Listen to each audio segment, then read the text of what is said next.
When my disabled wife's van was towed by our power-hungry HOA president for not joining their mandatory association, she unleashed her secret weapon, her secret connections from 15 years as a K-9 officer. What would Barbara do when she realized she'd picked a fight with the wrong family? The doorbell rang just as I was helping Rachel transfer from her wheelchair to the couch. We'd been in our new home in Maple Glen, Virginia for exactly 3 days. "Can you get that?" Rachel asked, adjusting her leg braces. After 15 years as a K-9 officer, a pursuit gone wrong had left her with partial mobility. But my wife was still the toughest person I knew. I opened the door to find a woman with perfectly styled blonde hair holding a clipboard. 2 men in matching polo shirts stood behind her like security. "Welcome to the neighborhood," she said, smiling with her mouth, not her eyes. "I'm Barbara Collins, president of the Maple Glen Homeowners Association. We're here with your welcome packet and your first month's dues." I scratched my head. That's odd. Our realtor said this property was exempt from the HOA. It's written in our closing documents. Barbara's smile dropped. There must be some mistake. Every home in Maple Glen belongs to our association. It's mandatory. "Not according to our paperwork," I replied. "This property was developed before the HOA was even formed. We're grandfathered in." Her eyes narrowed. "We'll need to see those so-called documents. The board meeting is Wednesday at 7 p.m. Bring 'em then." She thrust a thick folder into my hands. "In the meantime, here are our guidelines. You'll need to remove that ramp by your side door. It doesn't meet our aesthetic standards." My face flushed. "That ramp is for my wife. She's disabled and needs it to get in and out of the house." "Rules are rules," Barbara said with a shrug. "You can apply for a variance, but the committee only meets quarterly. Next meeting is in August." From inside, Rachel called out, "Who is it, Tom?" "Just the HOA introducing themselves," I replied, trying to stay calm. Barbara peeked past me and saw Rachel on the couch. Something flickered across her face, not sympathy, but calculation. "Your situation doesn't exempt you from community standards. We pride ourselves on uniformity here." "Thanks for stopping by," I said firmly, starting to close the door. Barbara stuck her foot in the doorway. "One more thing. Your wife's van, the one with the service dog stickers. It needs to be garaged. No commercial vehicles are allowed in driveways overnight." "It's not commercial. It's equipped for her wheelchair." "It has advertising on it," she insisted. "It has a canine support decal because she was a police officer." Barbara finally withdrew her foot. "The rules apply to everyone, Mr. Lawson. Wednesday, 7 p.m. Don't be late." I shut the door, my hands shaking with anger. "What was that about?" Rachel asked when I returned to the living room. I handed her the folder. "We've met the local dictator. She claims our house is part of their HOA and wants us to take down your ramp." Rachel flipped through the guidelines, her face darkening. 56 pages of rules? Maximum grass height of 2 inches? No flags except on approved holidays. This is ridiculous. She also says your van can't be in the driveway because of the canine decal. Rachel snapped the folder shut. "That's not legal. The ADA clearly states." "I know," I said, sitting beside her. "We'll fight this." I kept all our closing documents in a fireproof safe. We spent the evening reviewing them. Sure enough, our property was explicitly excluded from the HOA's jurisdiction. The development had grown around our lot, but our home had been built 10 years before Maple Glen was even named. The next morning, I left for work at my usual time. Rachel had physical therapy at 10, so she'd leave later. I kissed her goodbye, never suspecting the war that was about to begin. At lunch, my phone rang. Rachel's voice was tight with fury. "They put a boot on my van." "What? Who did?" "Your new friend Barbara and some towing company. I can't get to my therapy appointment." I left work immediately and raced home. When I arrived, Rachel was arguing with a man in a tow truck uniform, while Barbara watched from her porch across the street. "This is illegal," Rachel was saying, her wheelchair positioned between the driver and the van. "Ma'am, I've got authorization right here," the driver replied, waving a form. "Signed by the HOA president, violation of community standards." I approached quickly. "This property isn't part of the HOA. You have no jurisdiction here." "Not my problem," the driver said with a shrug. "I just go where they send me." Barbara crossed the street wearing a smug smile. "Perhaps this'll motivate you to Wednesday's meeting. Consider it a warning. Next time, your vehicle will be impounded." Rachel's eyes narrowed. Few people knew that beneath her calm, quiet exterior was a woman who took down armed suspects and commanded respect throughout her career. "Remove this boot." "Now," she said quietly, "either you remove it or I make one phone call to my former captain and you'll have 5 patrol cars here in minutes investigating an attempted theft." The driver looked uncertainly between Rachel and Barbara. "She's bluffing," Barbara said dismissively. Rachel calmly pulled out her phone, her lock screen displaying her old police badge. "Try me." 15 minutes and one heated phone call later, the boot was removed. A patrol officer, one of Rachel's former rookies, showed up just to check on the situation. Barbara quickly retreated to her house, but the battle lines had been drawn.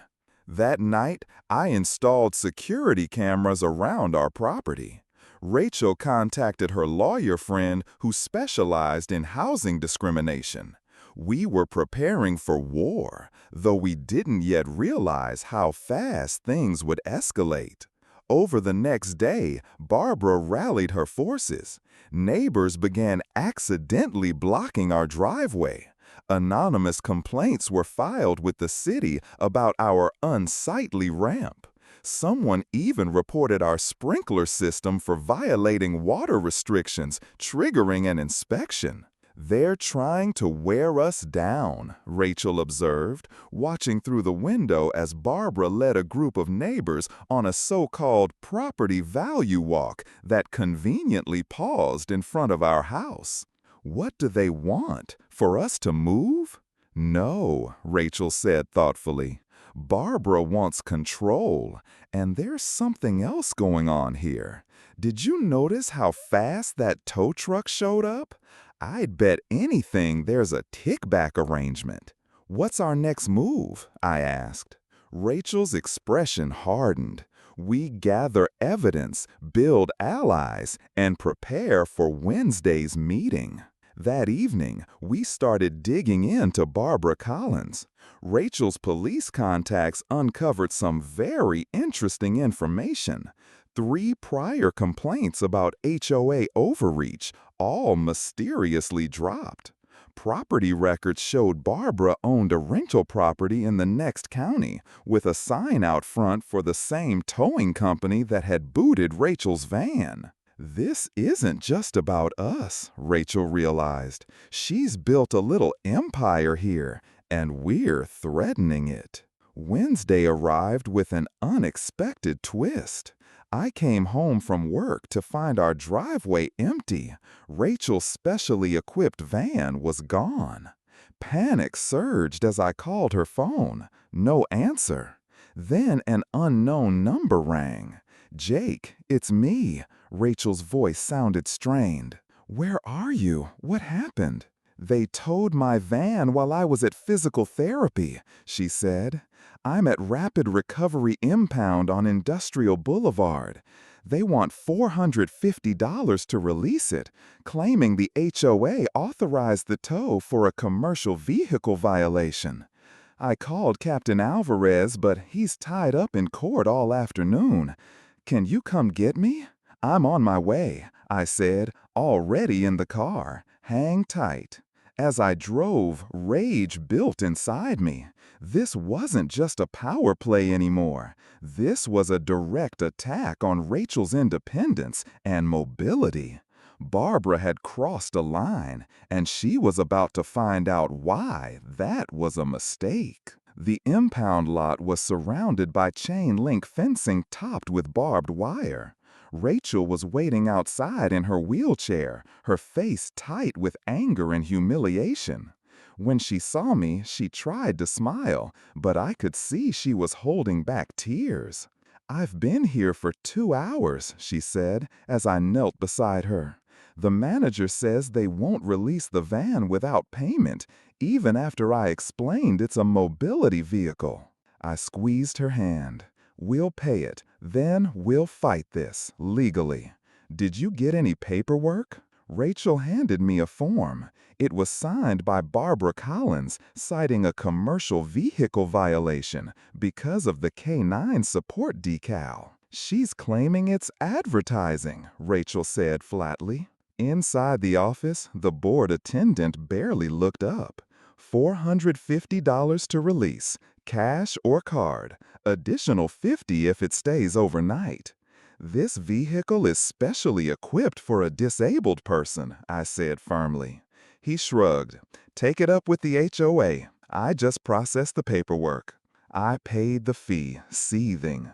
When we finally reached Rachel's van, I spotted a fresh scratch along the wheelchair ramp. Rachel saw it too and went completely silent. The kind of silence her former colleagues had called the storm warning. "Take pictures of everything," she instructed. "Every scratch, every document, the whole lot. We're building our case." On the drive home, Rachel got to work. First, she called her lawyer friend, then former colleagues. Finally, she rang up a local news reporter who had covered her K9 unit years ago. "Melissa? Rachel Lawson. Remember that story you wanted to do on housing discrimination against first responders? I think I've got something for you." By the time we pulled into the driveway, Rachel had arranged for a news crew to meet us at that evening's HOA meeting. As we approached our house, we noticed something new. Small American flags planted along our property line. "What's this?" I wondered aloud. Our next-door neighbor, an older man named Frank, waved from his porch. "Heard what happened with Barbara and your van," he called out. "Those flags, they mark the original property line from before the development. I've lived here 30 years. Your lot was never part of their precious HOA." Rachel smiled, her first real smile of the day. "Thank you, Frank." "Been waiting for someone to stand up to that woman," he admitted. "Most folks are too scared. She got the Ramirez family evicted last year over a dispute about their food truck." Inside, we prepared for battle. Rachel changed into her formal police uniform, the one she'd worn at commendation ceremonies. Though she was retired, she was still legally permitted to wear it for certain functions. She pinned her medals and badges with care, then tucked a framed photo of her and her canine partner, Duke, into her wheelchair pouch. "Psychological warfare," she said when she caught my questioning look. Barbara wants to shame us.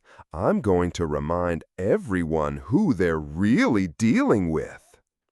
The HOA meeting was held at the Maple Glen Community Clubhouse, a building with a single, narrow ramp tucked around the back. As we arrived, Rachel immediately took note. "Front entrance must be accessible," she murmured, snapping photos. "Strike one." Inside, about 30 neighbors sat in neat rows facing a long table where Barbara and 4 other board members presided. A sign-in sheet was being passed around. Rachel photographed it before signing. "Non-compliant homeowners will have 2 minutes to present their case," Barbara announced, not looking up as we entered. "Board decisions are final." She faltered slightly when she finally looked up and saw Rachel in full uniform. Whispers rippled through the room. "Officer Lawson," Barbara said, recovering quickly, "you're out of order. We haven't called your case yet." "Actually," came a calm voice from the doorway, "I believe they're right on time." Heads turned as Captain Alvarez walked in full uniform, followed by 2 other officers and a woman wearing a press badge. Barbara's face flushed. "This is a private meeting. Media is not allowed." "Public meeting in a public space," said the reporter, Melissa, with a cheerful smile. "HOA meetings in this state fall under open meeting laws when they involve governance decisions." Rachel positioned her wheelchair in the center aisle. "We're here to resolve several issues," she began. "First, the illegal towing of my ADA-compliant vehicle. Second, the ongoing harassment regarding our property, which documentation proves is exempt from your HOA." Barbara's knuckles whitened around her gavel. "We have no record of any exemption." I stepped forward, laying our documents on the table. Original deed from 1978. Property survey dated 2003. Title insurance documents clearly noting HOA exemption. And I added, sliding one last paper forward, a cease and desist letter from our attorney regarding ADA violations. Captain Alvarez stepped up. "We're also opening an investigation into possible selective enforcement and kickback arrangements involving rapid recovery towing. Several residents have filed complaints." The room erupted into murmurs. A woman stood up nervously. "They towed my son's car last month because his university parking sticker counted as advertising. Cost me $400 to get it back." Another neighbor chimed in. "They cited me for a basketball hoop that was supposedly 6 inches too tall." Barbara banged her gavel repeatedly. "Order! These complaints are not on tonight's agenda." "I move to add them," said a board member, an older woman who had been watching silently but with growing concern. "And I move we review the towing company's contract, especially the section that pays for Barbara's vacation home landscaping." Barbara's face went pale. "Judith, that's completely inappropriate." "Is it?" Judith replied, flipping through a folder. "Because I've been reviewing the financials as treasurer, and there are multiple payments to Collins Landscape Design, which is registered to your son's address." The room went quiet. "I think," Rachel said into the silence, "we've identified the real problem, and it's not my canine support decal." Melissa's photographer captured Barbara's stunned expression as Captain Alvarez stepped forward. Mrs. Collins, we'd like you to come down to the station to answer some questions about possible misappropriation of funds. As Barbara was escorted out, still protesting, the remaining board members quickly voted to recognize our property's HOA exemption, refund our towing fees, launch a full audit of Maple Glen HOA's finances. Outside, neighbors gathered around Rachel, sharing their own HOA horror stories. Frank brought over a celebratory bottle of wine. "You've changed everything," he said. "People have been scared to speak up for years." Rachel looked thoughtful. "This isn't over.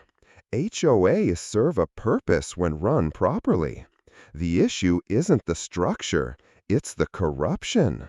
"What do you mean?" I asked. She smiled, the expression I knew meant she was forming a plan. "I think I might run for the board. Someone needs to make sure this never happens again." As we drove home, Rachel's phone rang. It was Melissa from the news station. "This story's catching fire," she said excitedly. "I've already had 3 other HOAs in the county reach out with similar complaints. How would you feel about a larger investigation? With your law enforcement background, you'd be the perfect consultant." Rachel glanced at me, raising an eyebrow. I smiled. "Sounds like retirement just got more interesting." "I'm in," Rachel told Melissa, "on one condition. We focus on solutions, not just exposing the problems." After hanging up, she gazed out the window at our neighborhood. "You know—" Right, I said. That means Eleanor picked the wrong person to mess with. Yes, Rachel laughed, but it also means we need to get ready. Once this story breaks, people from all over are going to need help with similar situations. Good thing I married a fighter, I said, reaching for her hand. Good thing I married someone who knows when to pay the towing fee and when to call for backup, she replied, squeezing my fingers. Now let's go plan our next move. Sirens wailed in the distance as I paced our living room. Rachel sat calmly in her wheelchair, phone in hand, a slight smile playing on her lips. The clock on the wall read 8:03 a.m. "They're here," she said, looking out the window. 2 police cruisers pulled up across the street, stopping directly in front of Barbara's pristine Tudor-style home, its hedges trimmed with surgical precision. The whole neighborhood paused to watch. Mr. Jenkins from next door even turned off his garden hose and moved closer to the fence for a better view. "Did you really need to call in the K-9 unit?" I asked. "Trust me, honey," Rachel said. "Barbara crossed the line when she had my van towed. Plus, when I called Rodriguez, he mentioned they'd received other complaints about our little HOA." Officer Thompson, tall with dark hair pulled tightly into a bun, stepped out of the first cruiser, with Ranger, her German Shepherd K-9 partner. From the second vehicle emerged Captain Rodriguez himself, Rachel's former boss, alongside another officer I didn't recognize. Barbara burst out of her front door in a silk robe, coffee mug in hand, face twisted in shock. "What is going on here?" she shouted, loudly enough for half the block to hear. I couldn't help but snap a photo. After months of her sneaking pictures of our supposed violations, this felt like sweet justice. Thompson stepped forward, Ranger by her side. "Mrs. Barbara Collins," she said professionally, "I'm Officer Thompson. We've received multiple reports of potential illegal activity related to the Maple Glen Homeowners Association." Barbara's face went pale. "That's ridiculous. What kind of illegal activity?" "Financial irregularities, intimidation, and potential fraud," Thompson replied. "We'll need to review the HOA's financial records immediately." "This is outrageous," Barbara snapped, pointing directly at our house. "They put you up to this. They're just mad about the towing." Captain Rodriguez stepped forward. Ma'am, these allegations came from multiple sources. We can do this here or we can do it at the station.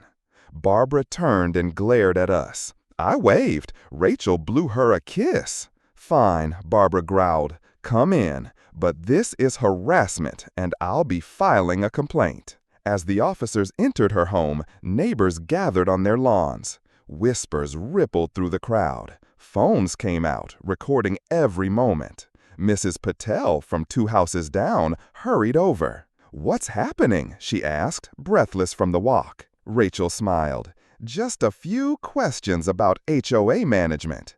Did you know Barbara raised the dues 3 times in 2 years? Yes, for the new landscaping and security system, Mrs. Patel said. I glanced at her. Have you seen any new landscaping? Any security cameras? Her eyes widened as the truth started to sink in. About 45 minutes later, more police vehicles arrived. Barbara was escorted from her house, not in handcuffs, but very clearly under police escort. Captain Rodriguez carried a box of files. Nearby, rangers sniffed around the garage, where Officer Thompson discovered a safe hidden behind some garden tools. You did this, Barbara shouted at us as they guided her toward a police cruiser. You're not even real members. You'll regret this. Rachel wheeled herself to the edge of the driveway. Actually, Barbara, she said coolly, we have you to thank. If you hadn't illegally towed my van, no one would have ever looked into your books. The crowd grew. Word was spreading quickly. Martin Cooper, the HOA's vice president, arrived looking completely rattled. Captain Rodriguez pulled him aside for a long, private conversation. When they were done, Martin's face was pale and his head was nodding quickly. Later that afternoon, Martin knocked on our door. He clutched a thick folder, his hands trembling slightly. I had no idea, he said, his voice shaking. Barbara kept a separate set of books, one she never showed the board. She's been skimming almost 30% of all dues for personal expenses. That's quite a racket, Rachel replied coldly. There's more, Martin said. The towing company she used on your van, it's owned by her brother-in-law. They've been targeting non-members for years, splitting the fees. I clenched my jaw. How many people? At least 12 families in the past year, he said. Most just paid up or joined the HOA to avoid trouble. Rachel leaned forward in her wheelchair.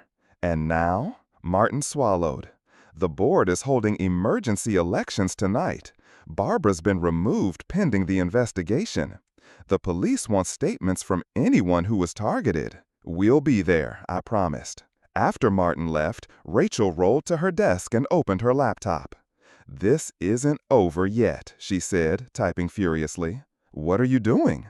Emailing everyone who's been towed. Rodriguez gave me the list. Her eyes gleamed with purpose. Barbara thought she could push around a disabled woman. She picked the wrong fight. That evening, as we were getting ready to attend the emergency HOA meeting, the doorbell rang. A reporter from the local news station stood on our porch, microphone in hand, a cameraman behind her. Mrs. Rachel Monroe, we'd like to speak with you about the HOA fraud case that's unfolding in Maple Glen. Rachel smiled brightly, the kind of smile that could light up the whole neighborhood. Of course, would you like to come in? By the time we arrived at the community center, the parking lot was completely packed. Families who had never attended an HOA meeting before squeezed into the small hall. The news van was parked just outside. As Rachel wheeled through the doors, the room fell silent. Then someone started clapping. Within seconds, the entire room erupted in applause. Martin banged his gavel to bring the meeting to order.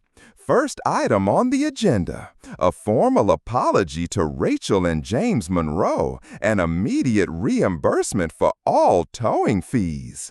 A man I didn't recognize raised his hand.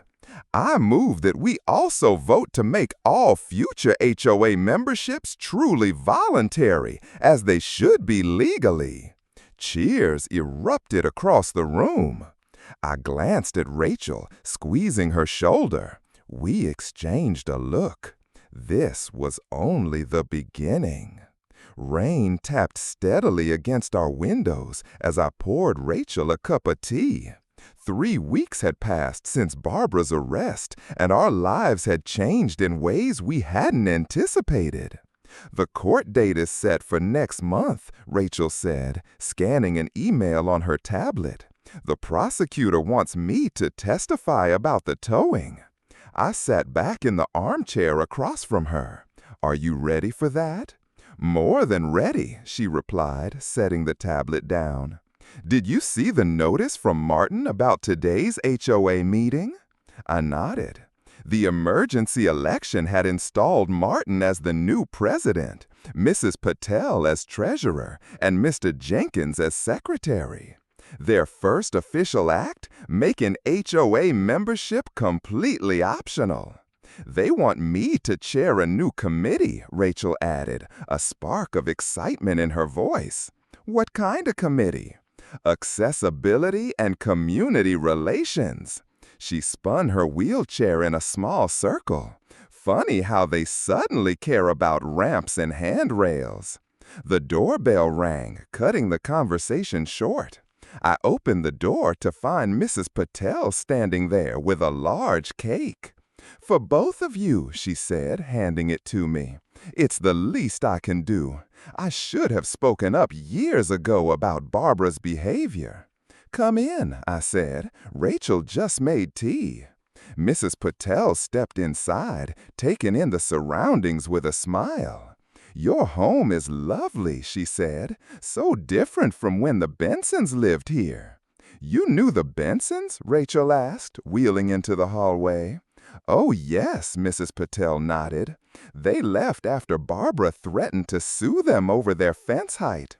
They were the 4th family on this street to move because of her. We gathered in the kitchen as Mrs. Patel told us stories of Barbara's years-long reign of terror, the excessive fines, the constant surveillance, the selective enforcement of rules. That neighborhood watch was just her excuse to spy on people, she explained. And that so-called security system? We all paid for it, but it only covered her house and the community center. After she left, I helped Rachel get ready for the meeting. The community center had been renovated in record time, now complete with wheelchair ramps and fully accessible bathrooms. Funny what the threat of an ADA lawsuit can accomplish, Rachel said dryly as we drove over. The meeting room was packed again, but the atmosphere was different. Gone was the tension that hovered like a storm cloud during Barbara's rule. People chatted easily. Kids played in the back. A table of refreshments lined one wall. Martin called the meeting to order. First, I'd like to welcome everyone, members and non-members alike. This is a community meeting, not just an HOA meeting. Applause filled the room. Next, I'm pleased to announce that the county prosecutor has officially filed charges against Barbara Collins for embezzlement, fraud, and misuse of HOA funds. More applause, louder this time. And now, I'd like to introduce our newest committee chair, Rachel Monroe, who will be heading our accessibility and community relations. As Rachel wheeled to the front, the room erupted in cheers. I felt a surge of pride as she took the microphone. Thank you, she began. When we moved here, we thought we'd found our forever home. Then we discovered what living under Barbara's version of an HOA meant. People nodded, murmuring in agreement. But that's the past. Now, we have a chance to build the kind of neighborhood we all actually want to live in. She took a breath. My first proposal is to use the $75,000 recovered from Barbara's theft to make our playgrounds fully accessible so that every child, including those with disabilities, can enjoy them. The vote was unanimous. After the meeting, as we mingled with neighbors, Captain Rodriguez appeared in the doorway. He made his way through the crowd toward us. "Thought you'd want to know," he said in a low voice. "We found evidence that Barbara's been doing this in 3 different neighborhoods." She moves in, takes over the HOA, skims money for a few years, then flips her house at a profit and vanishes, Captain Rodriguez said. A serial HOA scammer. Rachel shook her head, marveling. I've never even heard of such a thing.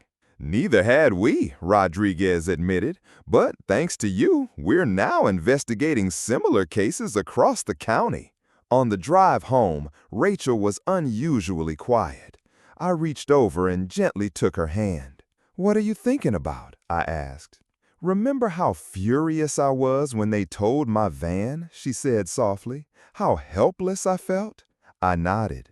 That day had hit both of us hard. "I never imagined it would lead to all this," she said. "I just wanted to stand up for myself. But somehow, it became something much bigger." As we pulled into our driveway, something new caught our eye. A small sign had been planted in the front yard. It read, "Home of the Maple Glen Accessibility Committee Chair." Rachel laughed. "Now that's a sign I don't mind seeing in our yard." The next morning, I came downstairs to find Rachel already dressed and ready to go. "Going somewhere?" I asked, still groggy. "We both are," she said, slinging her bag over her shoulder. "The prosecutor called. They're executing a search warrant at Barbara's vacation home today. Apparently, she bought it using HOA funds." I let out a low whistle. How much did she steal altogether? They're still counting, but it's well over $200,000 just from our neighborhood. At the courthouse, Rachel gave her official statement. The prosecutor, a sharp woman named Diane, seemed genuinely impressed. "Most victims don't document things as thoroughly as you did," Diane commented. Rachel smiled. 15 years in law enforcement teaches you to keep good records." As we left the courthouse, a small group of people waited near our car. I recognized a few of them from Martin's list, families targeted by Barbara's towing scam. "We wanted to thank you," said a man in a wheelchair, his chair nearly identical to Rachel's. "None of us had the guts to fight back like you did." "Or the connections," his wife added, smiling. Rachel shook hands with each of them. "The real change starts now," she said, "with all of us working together to build something better." 6 months later, we hosted a neighborhood barbecue in our backyard. The new playground equipment had been installed, complete with accessible swings, ramps, and sensory-friendly areas. Rachel's committee had helped design it. Barbara had pled guilty to avoid a longer sentence. She was now serving 18 months in county jail. As I flipped burgers on the grill, I watched Rachel show neighborhood kids how her service dog Max could fetch items for her. The kids were mesmerized, peppering her with questions about her wheelchair and her old job as a canine officer. Martin walked over with 2 cold drinks in hand. "You know," he said, handing me one, "this neighborhood's never felt more united." "Sometimes," I replied, watching my wife laugh with the kids, "it takes someone trying to force rules on everyone to remind us what community really means." "And sometimes," Martin added, "it takes someone brave enough to say no." I raised my drink. To saying no to bullies and yes to real community. All around us, Maple Glen had transformed. Neighbors chatted across fences. Kids played freely between yards. Laughter echoed down the street. And for the first time since we'd moved in, it finally felt like home.